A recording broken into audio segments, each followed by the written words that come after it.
Alright, here after she came from outer space, you're going to spawn into the spaceship. And two things I want to mention before we continue. I should have mentioned this way earlier, I just forgot about them until now. You are not allowed to save and quit during a run, so you're not allowed to use this quit game option at all, and you are not allowed to spawn in your co-op character. So just keep that in mind, these are not allowed in the run.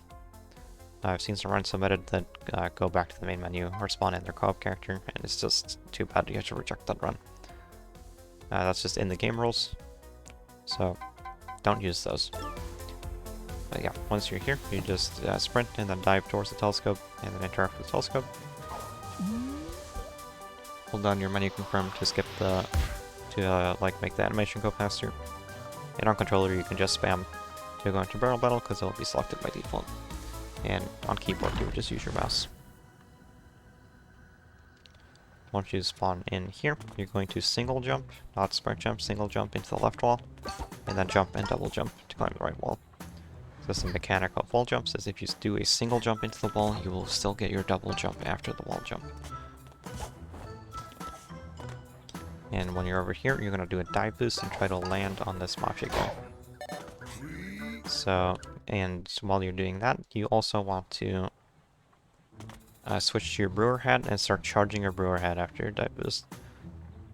Personally, how I like to do it is I just do the single jump into the wall to the left, and I switch to my brewer hat while I'm doing that, and I just start holding down my hat ability. As you can see, it kind of doesn't really interfere with what you're doing. And I just do my dive and my dive boost. Just like that. And then I release it right as I land on the mafia guy, and it should throw it into the box like that.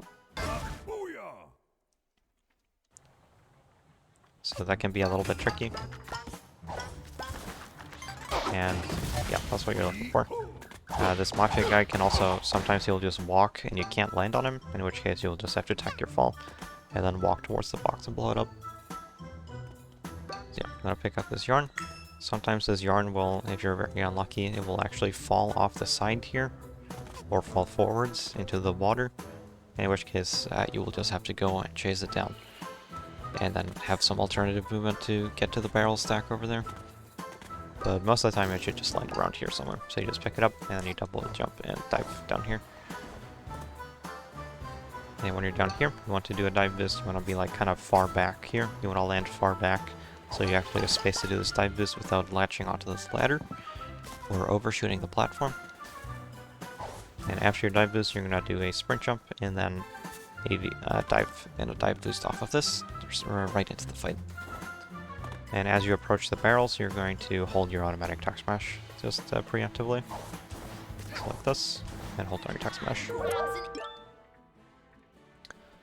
And when you load in here, you're going to switch to your brewer hat and just do your best to copy how I'm fighting these guys. They will always drop in the same order.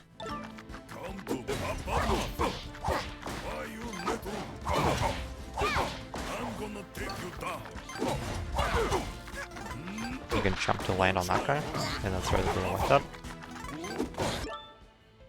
Alright, so to explain that last sequence, it's a little bit tricky. The first two guys are fairly self-explanatory, and then you do a jump and double jump to the right, or just a single jump. I don't even remember what I did. But you want to make your way to the right. You can try to get a dive boost. Mainly you're just looking to get a dive and then a rollout. It doesn't matter if you get the dive boost or not. And you're gonna throw the brewer at him and do the 3 umbrella swings. And then you're gonna do a jump and a double jump and try to land on his head as you're charging your next brewer. And as you can see in my case, he kind of did a dive. So I had to like awkwardly travel backwards to land on his head. And that's like definitely the most difficult case to land on him. But the point of that is that I am charging my brewer while I'm killing that guy, so I can throw my brewer at the 4th guy while I'm approaching him. And then the last jump there, after the throwing the brewer and then the 3 umbrella swings, you charge your brewer, and then you do a single jump, a neutral single jump, and then you hold left.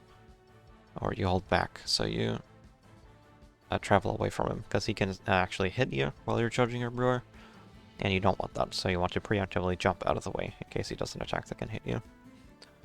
and then you just throw the brewer at them. And you hold your automatic attack smash combined when you're done killing them all to skip this cutscene. And here, you're just gonna go around, pick up these pawns.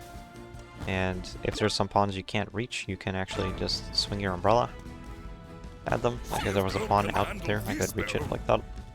And here, you're just gonna stand right here. You can see if I zoom out, there's a little corner of the staircase. You're gonna stand here, and this will make you invincible during this auto-scroller phase. And here, you're gonna be brewing at ready. And you can press up, down on your D-pad to go dance like that if you have the first DLC of the game installed. On keyboard, that's 1414. That doesn't save time, but it's still important when you look at it. But here, you can see the last barrel is bouncing towards me.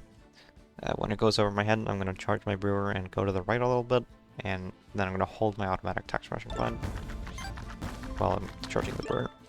And that'll play a small cutscene, and then he's going to walk off, and when he walks off, I'm going to double jump into the air and throw the brewer potion at him to make him fall down faster. Just like that.